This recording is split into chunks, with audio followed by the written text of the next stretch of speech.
Fala pessoal, tudo bem? Tudo tranquilo? Professor Guilherme Corrêa de volta aqui, parte 4 das normas fundamentais do processo civil. O meu quadrinho voltou e essa era a ideia. E junto com ele, queria destacar na aula de hoje o Guibô, gente. O Guibô tá triste, porque o Guibô tá achando que o chat GPT, esse robozinho do momento, essa inteligência artificial aí, vai tomar o lugar dele e a gente sabe que não. Ele mora no nosso coração. Deixa um recadinho pro Guibô aqui embaixo. Ele é o meu robô favorito, ele não me incomoda, ele me sopra dicas importantes aqui para passar para vocês. Vamos lá então para estudar na aula de hoje.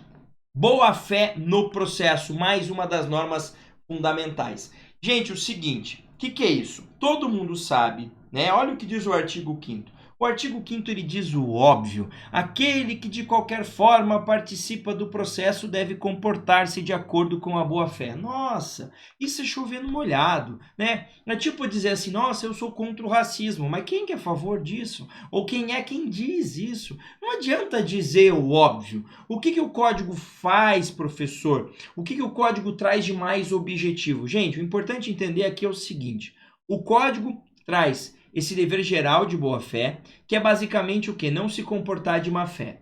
Tá, mas o que seria errado fazer? O que se espera da parte? Porque boa-fé é muito amplo, tá? É muito amplo, sim. Então, eu me comporto de boa fé? Ah, todo mundo diz que sim. Mas tem coisa que talvez você faça que o código diz que não é bacana. Então, vamos dar uma olhada para aquilo que o código diz que não é legal. O código, basicamente, ele diz aquilo que você deve fazer e também aquilo que você não deve, tá? No artigo 77 do código, a gente tem duas coisas importantes aqui que ele diz que você tem que fazer no processo judicial. Olha lá. Expor os fatos em juízo, conforme a verdade.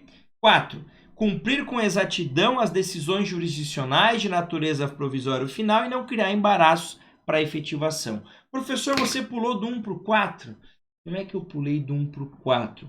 É que no 2, o 2 e o 3 é no 2. Você tem o dever de se inscrever nesse canal. O 3 de curtir, compartilhar e comentar o vídeo. Brincadeiras à parte, não é. É que eu trouxe a cópia do inciso 1 e 4 do artigo 77, porque os outros incisos trazem situações negativas, ou seja, aquilo que você não deve fazer, tá? Então eu mantive a redação aqui da lei, mas só para você entender, no inciso 1 e no inciso 4 desse artigo 77, a gente tem dois deveres que têm relação com essa boa-fé, tá?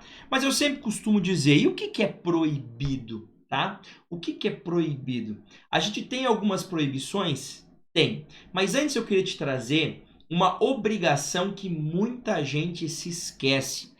Ela tá lá no artigo 774, inciso 5º, e eu vou chamar aqui de dever de transparência patrimonial na execução.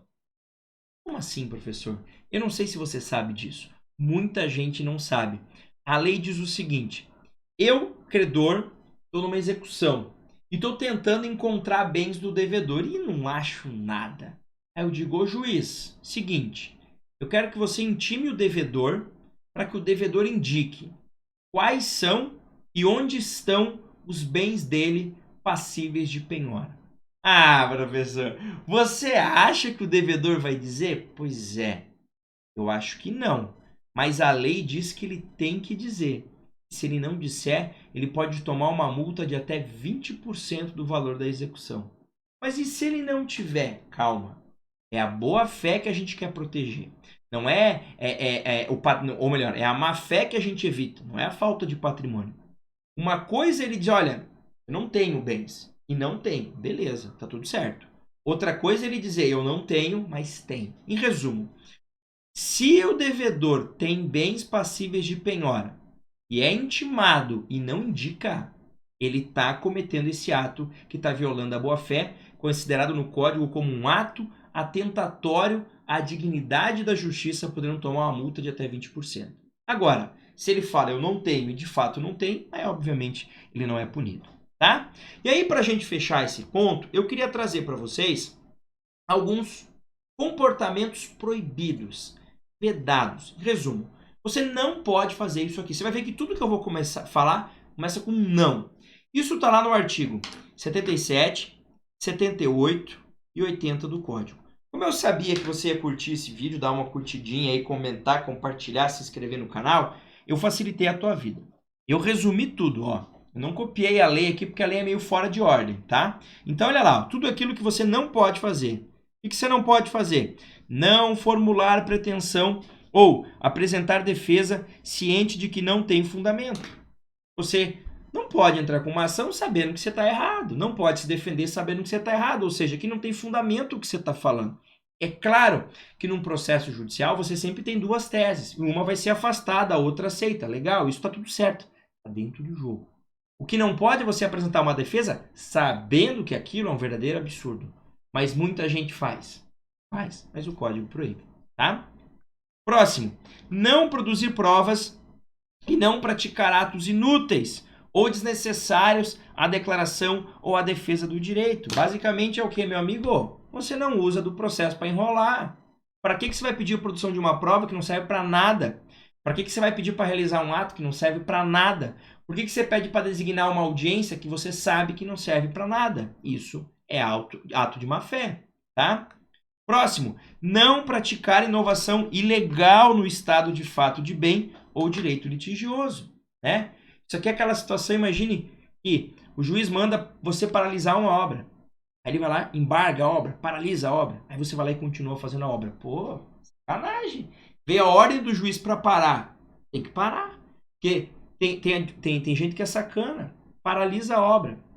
O cara para, dá 2 dias ele volta. Ele termina a obra. Aí ele chega, olha, não dá mais para parar porque a obra tá pronta. Tá de brincadeira comigo, né? Você inovou.